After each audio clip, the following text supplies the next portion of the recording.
Hello everyone, myself Swati Rathod.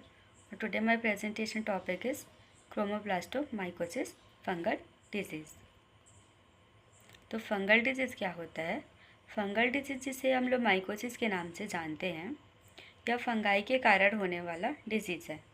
यह body के different part को इफ़ेक्ट करता है और इनका जो स्किन का जो रेंज होता है, माइल्ड स्किन इन्फेक्शन से सीरियस सिस्टमेटिक डिजीज़ हो सकता है। तो अब आते हैं हम लोग टॉपिक पे। टॉपिक है हमारा क्रोमोब्लास्टोमाइकोसिस क्या होता है। तो देखते हैं कि क्रोमोब्लास्टोमाइकोसिस जो होता है वह स्किन सबक्यूटेनियस जो टिश्यूज़ होते हैं का एक कंटिन्यूअल फंगल इन्फेक्शन है जो अक्सर पॉजिटिव डिमेटिसियस और डार्क पिगमेंटेड फंगाई के कारण होता है। इसमें और कुछ फंगाई इन्वॉल्व होते हैं जैसे कि फोसेकिया पेट्रस हुई है, फियालोफोरा वेरिकोसा है, क्लैडोफेरोफोरा कैरियोनी है। यह जो क्रोमोब्लास्टोमाइकोसिस जो इन्फेक्शन है आमतौर पर ट्रॉपिकल एंड सब ट्रॉपिकल जो रीजन्स होते हैं उनमें होता है और रेगुलरी या ट्रूमा जैसे कट वोंड्स से जुड़े होते हैं जिसके थ्रू जो फंगी है वह हमारे बॉडी में इंटर करता है।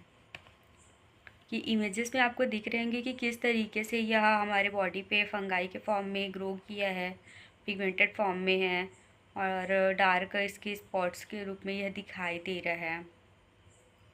अब देखते हैं कि क्रोमोब्लास्टोमाइकोसिस है उसका ट्रीटमेंट के सिम्टम्स क्या होते हैं। तो सिम्टम्स में हम देखते हैं कि कुछ की कैरेक्टरिस्टिक्स होते हैं। तो यह जो डिजीज़ है यूजुअली स्किन पर प्लंग्स और वुडी नोड्यूल्स के रूप में होते हैं जो धीरे धीरे ग्रो करते हैं और क्लस्टर्ड, अनक्लस्टर्ड और हाइपर पिगमेंटेड हो सकते हैं। जो कॉलीफ्लावर के शेप में हमेशा ग्रो करते हैं तो इनका जो शेप होता है वो एक कॉलीफ्लावर के शेप में होता है। जैसे कि इमेज में दिख रहा है आप लोगों को कि जब यह स्किन पे यह डिजीज़ हुआ है तो वह डार्क पिगमेंटेड फॉर्म में है और क्लस्टर्ड है और उस पर कॉलीफ्लावर के शेप में गोल शेप में यह ग्रो कर रहा है। तो क्लोनिक नेचर वो देखते हैं क्रोमोब्लास्टोमाइकोसिस का। तो यह जो डिजीज़ स्लोली प्रोसेस करते हैं और बढ़ते हैं और रिलेटिवली लोकलाइज्ड रह जाते हैं। इनका ट्रीटमेंट जो होता है नहीं किया जा सकता, तो यह नहीं किया जाता है तो यह डिजीज़ जो होता है फैल जाता है। अब देखते हैं कि डायग्नोसिस जो है क्रोमोब्लास्टोमाइकोसिस का कैसे होता है। तो हम यहाँ पे डायग्नोसिस के 3 टाइप्स को देखेंगे। फर्स्ट है clinical examination, second microscopic, third है कल्चर फॉर्म में। तो क्लिनिकल एग्जामिनेशंस में क्या होता है कि इसमें कैरेक्टरिस्टिक रीजन्स होते हैं, उनका हम लोग ऑब्जर्वेशन करते हैं कि स्वेलिंग कैसी है, रेडनेस कैसी है, पेनफुल है या नहीं। इस तरीके के जो रीजन्स होते हैं कैरेक्टरिस्टिक्स उनका हम लोग स्टडी करते हैं, ऑब्जर्व करते हैं। उसके बाद होता है सेकेंड है माइक्रोस्कोपिक डायग्नोसिस। इसमें क्या होता है कि स्किन पर स्कारपिंग और टिश्यूज़ बायोप्सी में फंगाई को आइडेंटिफाई किया जाता है। बायोप्सी के थ्रू हम लोग इसमें माइक्रोस्कोप से देख करके हम लोग आइडेंटिफाई करते हैं कि उसमें कि कौन से टाइप का फंगाई जो है वह ग्रो किया हुआ है। देखते हैं कि कल्चर फॉर्म में जो माइक्रोस्कोप है उसका डायग्नोसिस कैसे होता है। तो माइक्रो ऑर्गेनिज्म जो प्रेजेंट होते हैं उनको लैब में ग्रो किया जाता है और स्पेशली मतलब स्पेसिफिक टाइप के फंगस का कंफर्मेशन किया जाता है। जब हम लोग ग्रो करते हैं तो इसे अगार प्लेट में हम लोग ग्रो करते हैं। तो अगार प्लेट में जब हम लोग इसको ग्रो करते हैं तो 37 डिग्री सेल्सियस पर करते हैं। फिर देखते हैं कि यह कितने ज़्यादा जो है ग्रो किए हुए हैं।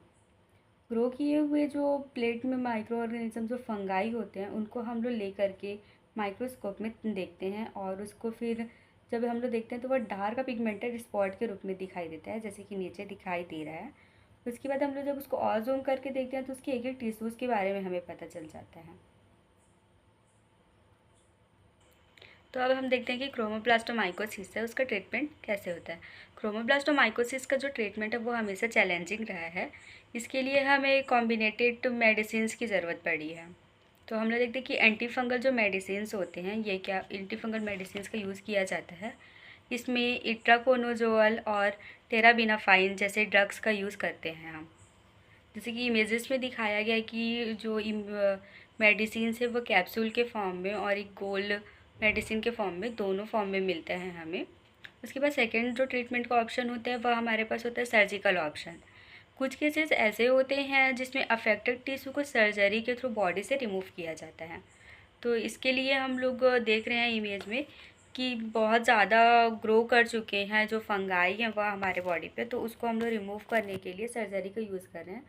और इसके लिए हमें ये जो जब ज़्यादा ग्रो कर जाता है तो स्किन के अंदर पार्ट में जो होता है वह ग्रो करता है, तो इसको हम लोग सर्जरी के थ्रू निकालते हैं। तो ये एक स्टोन के फॉर्म में हमें मिलता है, बट वो एक्चुअली में स्टोन ना हो करके क्या होता है कि वो फंगाई होता है, बट वो स्टोन का फॉर्म ले लिए रहता है। थर्ड ऑप्शन जो होता है इसमें होता है कि प्रिवेंशन एंड सेकेंडरी इन्फेक्शंस। तो इसमें क्या होता है कि डिजीज़ का proper hygienic and wounds care important होता है।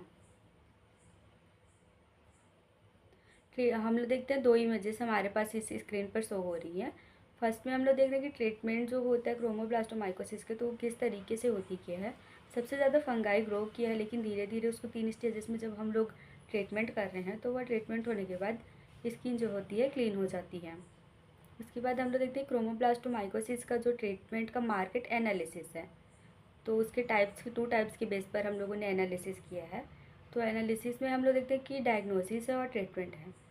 तो ट्रीटमेंट के जब हम लोग डाटा का एनालिसिस करते हैं तो हमने नोटिस किया है कि जो डायग्नोसिस फॉर्म में ट्रीटमेंट होता है वह ज़्यादा होता है, और जो हम लोग ट्रीटमेंट करते हैं उसका जो डाटा है वह कम होता है अकॉर्डिंग टू डायग्नोसिस के कंपेयर में। Thank you.